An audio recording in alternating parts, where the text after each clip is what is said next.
a powerhouse with 18 plus years of experience in sales, business development, and technical commercial leadership, Mr. Harshad J. Pandit. That process and training was such a intense that it changed my view to how we look at the chemicals, medicines, and all. That was incredibly heartfelt. And what stood out is how your journey did not begin with certainty, but with curiosity, trial, and those early stumbles that end up shaping a leader far more than any title ever could. Still, there are a lot of things to do in chemical industry. Every day there are new inventions. So we have to be in the market, discuss with customers, to see what new they want and what difficulties they are facing.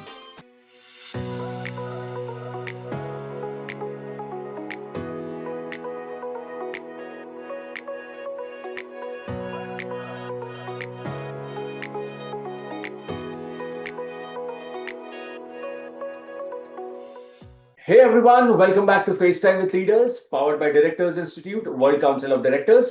I'm your host, Sunny Pancholi, and well, today's episode is going to hit differently.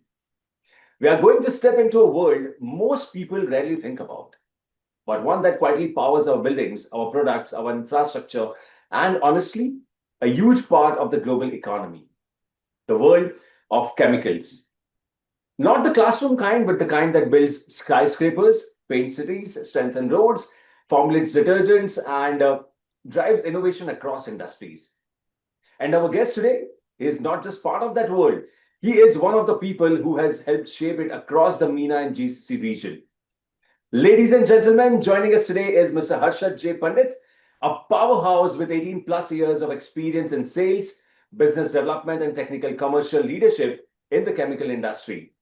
From developing new business lines in specialty additives, epoxy hardeners, pigments, polymer additives, to driving growth across construction, chemicals, paints and coatings, polymers, detergents, he has done it all. He has worked with giants like Bisley Chemicals Australia, Enoch, Microinks, Huber Group, and today he plays a strategic leadership role at RGD International FZE and Shrine Chemicals, managing and expanding markets across the entire MENA region. He is a leader with deep technical understanding, market intuition, and a rare ability to turn products into opportunities and opportunities into thriving business lines. Mr. Harshad, it is such a pleasure to have you on the show. How are you doing today, sir? I'm good. Thanks, Sunny, for having me and appreciate your warm welcome. It's actually a privilege being on this platform of FaceTime organized by Leader Directors Institute. Wonderful to hear that, Mr. Harshad. So, welcome once again, and let's dive straight into your journey.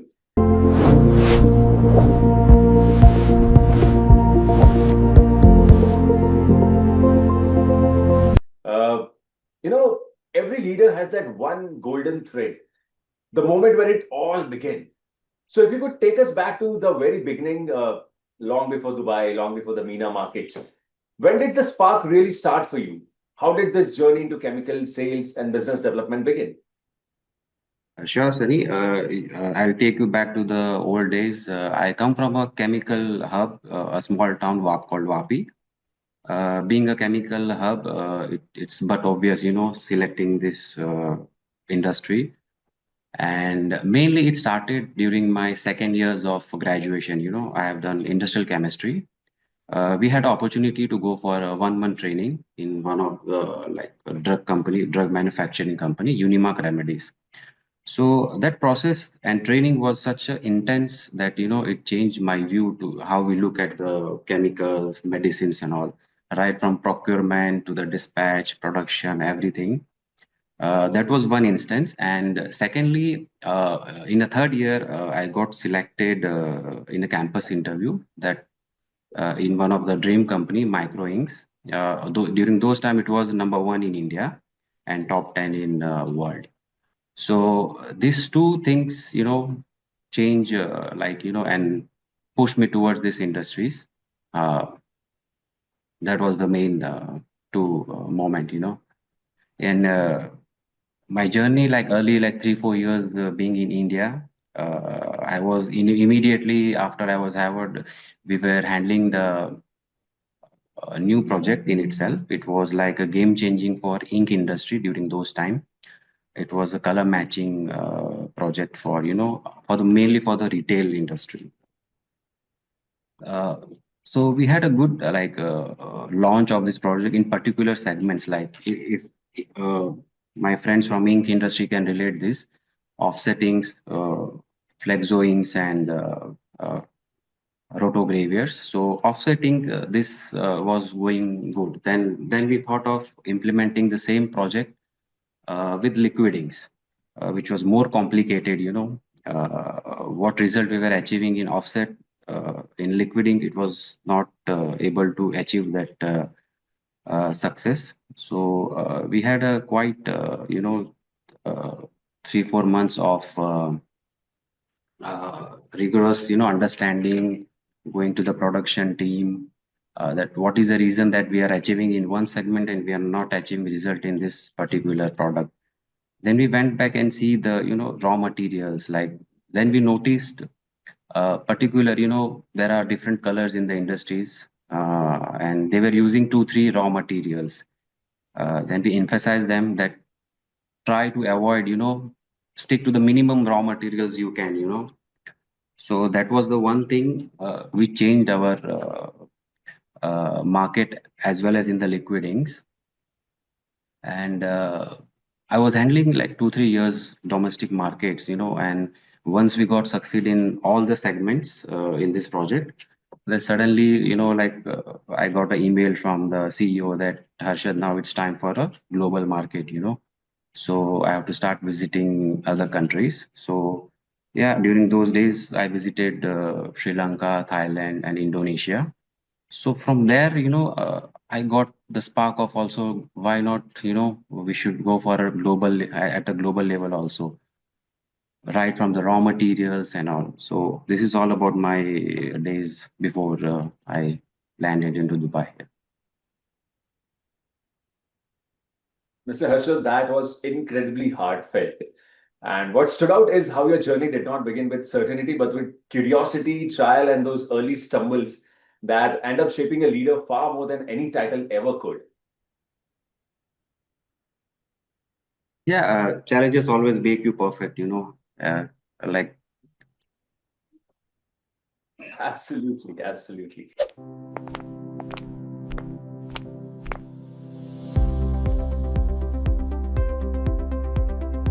So, continuing our conversation, you have spent years driving sales and business development for construction chemicals, paints and coatings, polymers, master batch, detergents, not just in one country, but across the entire MENA and GCC region, plus Africa, Sri Lanka in your earlier roles. Uh, what does it really take to build and lead growth in such diverse and competitive market? And was there a moment in your career, maybe in the GCC or MENA, when you learn a game-changing lesson about expanding territories or winning new segments? Yeah, the year I landed into Dubai, it was not a good year for the world. It was 2008. And after initial of, it was a foundation months for me, 6 4 months, and we got the news worldwide about recession and all. So my first project was mainly about water treatment chemicals. And we were doing good, you can say. That was the existing business. Then suddenly after this fall, most of the distributors, they were left with huge inventories, with the stocks, high value price. Then meetings, like monthly meetings turned into weekly meetings turned into daily. So we were thinking what best we can do to offset these losses and all. So being from coating industries, my background, we initiated a new segment other than water treatment and food, that was paints and coatings. So we came up with 2 3 specialty products. GCC before, it was like mainly for the low value commodity petrochemicals. So we initiated new like pigments, resin, and fillers, which goes in paint industries. Uh, we did a few market research, where there is a gap, which product we can bring in and immediately get feedback from customers and get into the market. So 3 4 principles we were discussing with. We got into those products. Uh, initial there were setbacks. There are many suppliers in the market, so we have to be different in approach. So we convince customers on keeping regular stock, whatever technical support they need. And yes, and in during those time, I believe we got a big breakthrough. There is a company, National Paint. During those time, it was the biggest in Dubai, in UAE, you can say. So we got one project in additives, after several stage of approvals and all, and we clicked the orders, and that was like a good moment, during those days, getting new orders from a big companies like National Paint. So that was a good motivational, of overall. Obviously, it was a team work, and yeah, that was the first breakthrough on in Dubai for me. Then there are many instances like one project I was working with one company that was they were mainly into ink industries, commodities, and those similar chemicals they were also used in paint. But I was surprised to see that there was no paint customers in their portfolio. So again, we approached management that see, look, these are the options we can do, and the same product, we are not doing anything additional. Same products are going into other industries.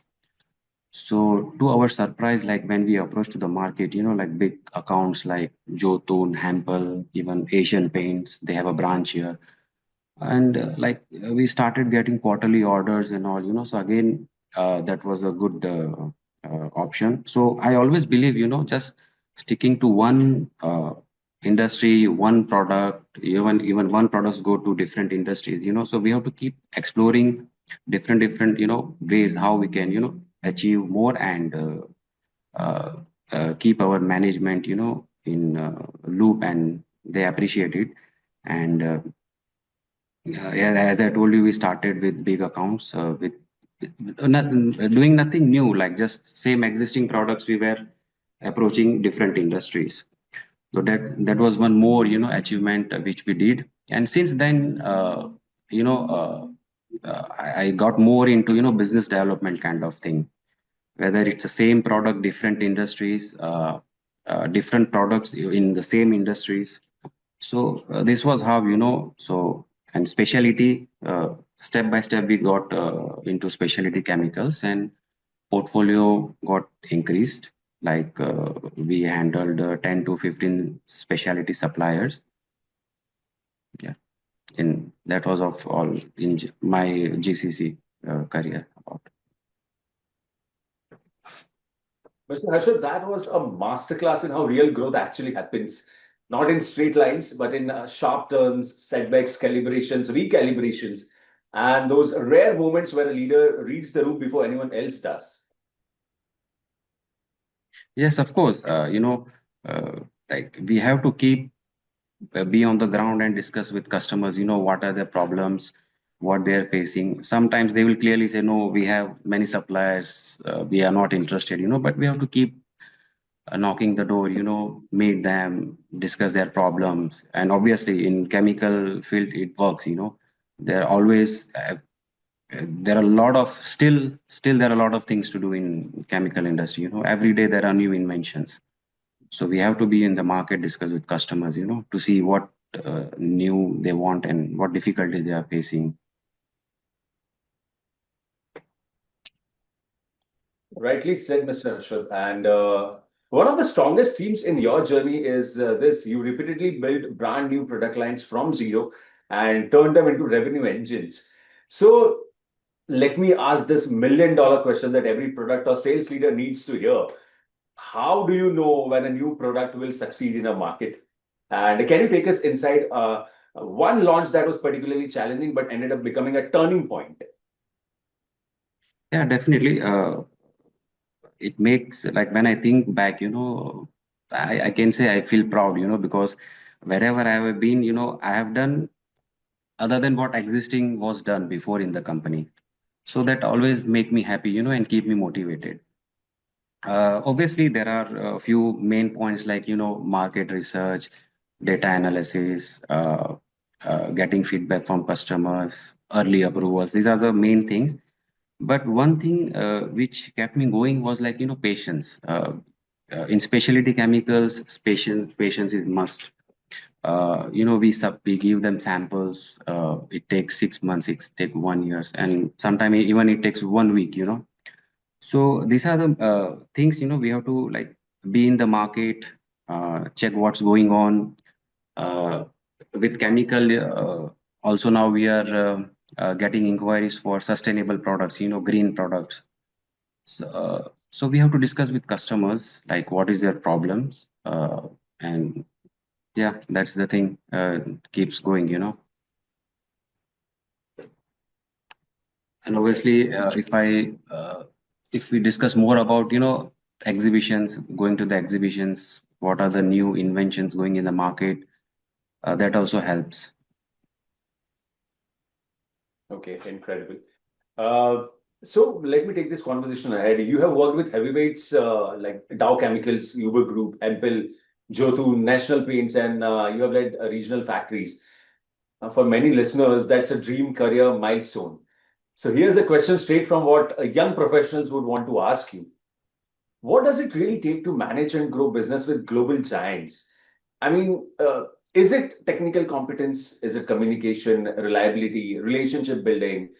What actually matters most when you're dealing with big names in the chemical world? Yeah, of course, it's very challenging, discussing with these multinationals. And if I say one particular point, it will not be good. So we need a particular segment of each and every. But yeah, obviously, first thing is reliability. These big companies, they always look for reliable suppliers. Second is the relentless qualities. Whatever happens, they don't compromise in qualities. So we have to make sure what we are supplying them, it match their standards. Obviously, price comes, but price is the last point. So reliability, quality, obviously communication. Again, if you are not able to communicate what you can do for them, what service you can do for them, obviously it happens. So these are the main points you need, and last comes the price for these big companies. Absolutely.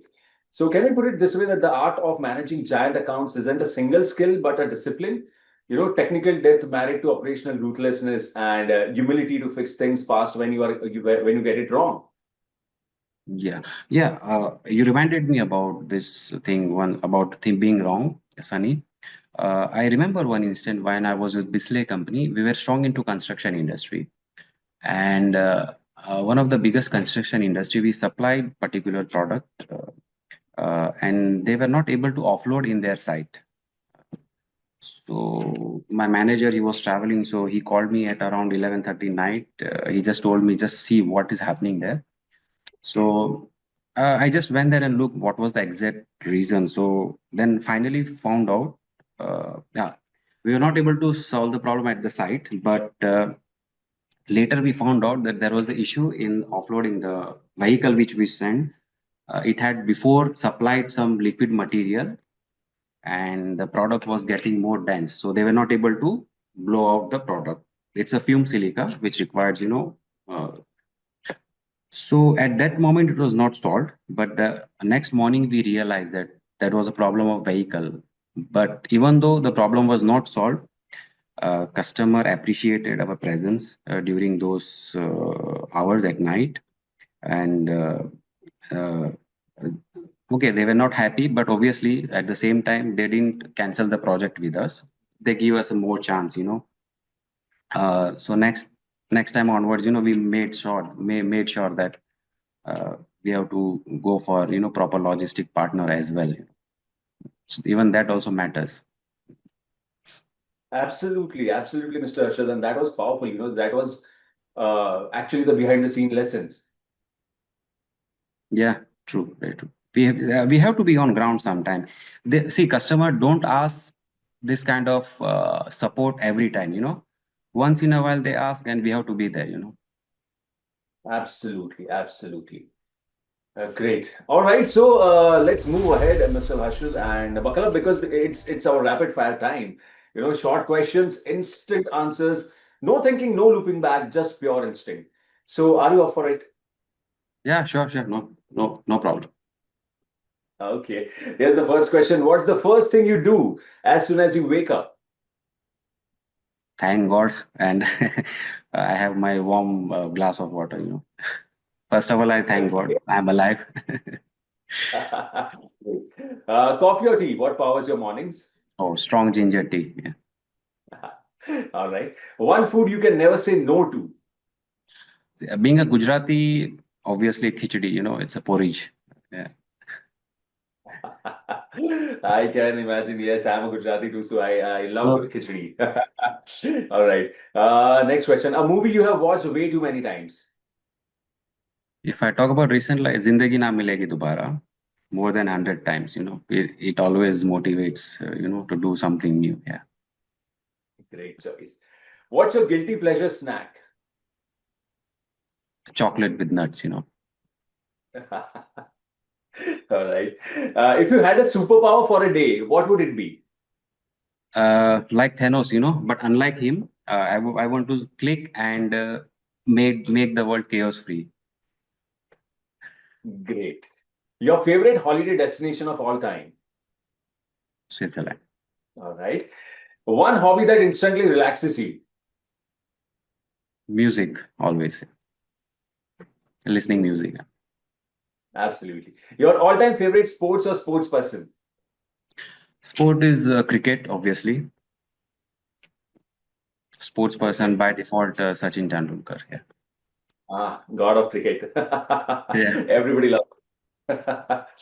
Right. Okay. If you could meet any celebrity, dead or alive, who would it be? Sushant Singh Rajput. Okay. That was, quite unexpected, very different. All right. So great. That was actually brilliant, Mr. Harshad. Sharp, spontaneous, fun. Exactly how rapid fire round should be. Loved every answer of yours. Thank you. Thank you. Talking about the bigger picture, the challenge, Mr. Harshad, the chemical industry has seen some serious issues globally. Cases where companies mislabeled raw materials, diluted additives, or manipulated quality certificates, leading to coding failures or even construction safety risks.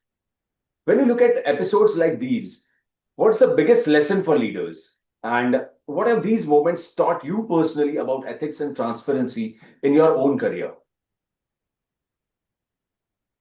Sure, Sunny. See, I believe there are like 3, 4 points every leader should consider. Like one is integrity, strong governance, uh, and like whistleblowing, tactics, like certain industries.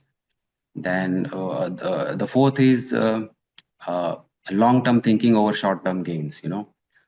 So if I talk about integrity, like, it is a must. It should be a culture in the industry. Otherwise, as a core. Otherwise, like it becomes like a short-term profit with the uh, long-term consequences. Uh, if we don't have ethics, it can harm your brand value. It can destroy the trust, even sometimes businesses. Uh, in my experience, I had one instance. Giving name would not be right, but from my experience, there is one company in Middle East. They just got wiped off from the Middle East market because of ethics. Then yes, building a robust governance, there should be like proper systems to monitor raw materials, proper certifications should be there, traceability, like from where the raw materials are coming.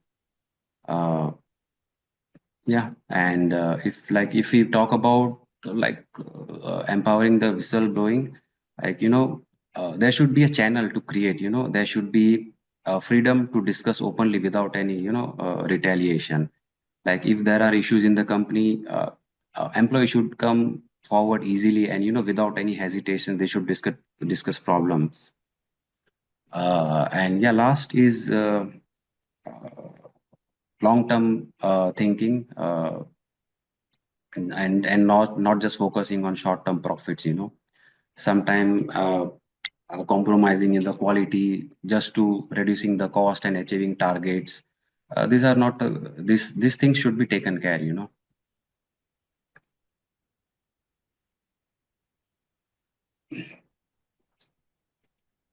Yeah. Mr. Harshad, thank you for sharing that with such sincerity. You brought out the responsibility and the accountability behind every decision that is being taken in this industry. And that reflection is really, really powerful. Yeah, we have to follow such things, you know. But still, in today's world, you know, we face this kind of issues. You know, still there are many. I have seen many companies. You know, still there are employees. They fear to discuss the problems, and so this should be a more. You know, like in this case, we should give freedom. You know, come whatever the problems, you should come and discuss. Yeah. Rightly said, Mr. Harshad. Uh, Sorry to interrupt you. I remember one quote. You know, a culture of silence is a breeding ground of risk. Absolutely right. Rightly said, too. Yeah, it should be an open culture. Everybody can at least have a dialogue. Yes, true. Great. This brings us to the last segment of the podcast. And since you have recently been associated with Directors Institute, and that's a big shift from pure sales leadership into the world of governance and boardroom thinking. So let me ask you, what inspired you to join the institute in the first place? And has it changed the way you look at leadership, decision making, and governance at a senior level? Yeah, exactly, Sunny. See, even though I have been in the field 18, 20 years now, morely focused on numbers and all. But lately, you know, I realized that numbers are not the only, you know, thing. We have to look to the corporate governance as, you know, like environmental responsibilities, particular rules and laws in the particular industry, particular region, uh, geopolitical issues, you know. Uh, so these are the things we should always keep in mind. And this, like, just having a sales background and it doesn't work, you know. So we have to work on this, think and see on a senior level that as a company, before in sales, you just think of individual, you know, but once you reach at higher levels, you know, you have to think about company, customers, as well as for the environment, you know. So these all things include, and I thought, you know, this should be the right platform to learn, to engage with senior leaders, and which will emphasize, you know, like it will get me more. Uh, I'll get to know more from the leaders in the team. Yeah, so these are the few points, you know, which make me to take the decision, you know, to join the director institute. Great to hear that, Mr. Harshad, and that was such a thoughtful reflection. In fact, let me tell you, this has been such a refreshing and inspiring conversation.